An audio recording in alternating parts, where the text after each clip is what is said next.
ಜಗಳೂರು ತಾಲೂಕಿನ ವಿವಿಧ ಗ್ರಾಮಗಳಲ್ಲಿ 4 ಕೋಟಿ ರು ವೆಚ್ಚದ ಕಾಮಗಾರಿಗಳಿಗೆ ಶಾಸಕ ಬಿ ದೇವೇಂದ್ರಪ್ಪ ಶಂಕುಸ್ಥಾಪನೆ.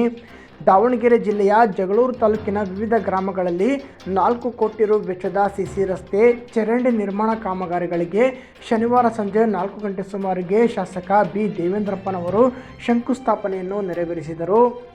ಜಗಳೂರು ತಾಲೂಕಿನ ಹೊಸಕೆರೆ, ಮಲೆಮಾಚಿಕೆರೆ ಗ್ರಾಮಗಳಲ್ಲಿ ತಲಾ 20 ಲಕ್ಷ ರು ವೆಚ್ಚದ ಸಿಸಿ ರಸ್ತೆ, ಸಿಸಿ ಚರಂಡಿ ನಿರ್ಮಾಣ, ಸೊತ್ತೆ ಗ್ರಾಮದ 32 ಕಡೆ ನರೇಗಾದ ಅಡಿ 1,83.4 ಲಕ್ಷ ರು ವೆಚ್ಚದ ಬೂದು ನೀರು ನಿರ್ವಹಣೆಗೆ ಸಿಸಿ ಚರಂಡಿ ನಿರ್ಮಾಣ, ಮಾಗಡಿ ಗ್ರಾಮದಲ್ಲಿ 50 ಲಕ್ಷ ರು ವೆಚ್ಚದ ಸಿಸಿ ರಸ್ತೆ, ಬಸವನಕೋಟೆ ಗ್ರಾಮದಲ್ಲಿ ಮುಖ್ಯಮಂತ್ರಿ ವಿಶೇಷ ಅನುದಾನದಲ್ಲಿ 1 ಕೋಟಿ ರು ವೆಚ್ಚದಲ್ಲಿ ಸಿಸಿ ರಸ್ತೆ, ಚರಂಡಿ ನಿರ್ಮಾಣ ಕಾಮಗಾರಿಗಳಿಗೆ ಚಾಲನೆ ನೀಡಿದ್ದಾರೆ.